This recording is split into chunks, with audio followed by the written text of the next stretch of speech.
আসসালামু আলাইকুম, welcome to my page. আজকে আপনাদের সাথে শেয়ার করব ইউনিক একটা রেসিপি। ছোটপটি মামাদের মতন একদম ছোটপটি রেসিপি আপনাদের সাথে শেয়ার করব গাইস। ভিডিওটা স্কিপ না করে একদম ফুল দেখে যাবেন আজকের ভিডিওটা।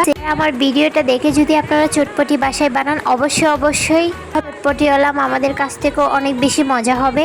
গাইস আমি প্রথমে চটপটি আর আলুগুলো সিদ্ধ করে নিয়ে নিয়েছিলাম, ওইটা ভিডিও ক্লিপসটা নেওয়া হয় নাই।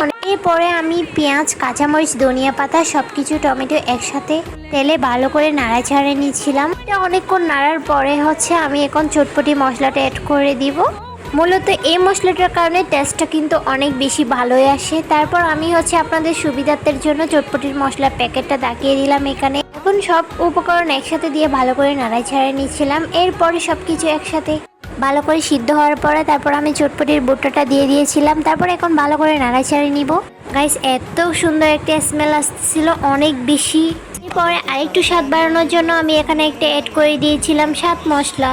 স্বাদ মশলাটা ইউজ করার পরে অনেক বেশি মজা হয়ে থাকে এই জিনিসটা।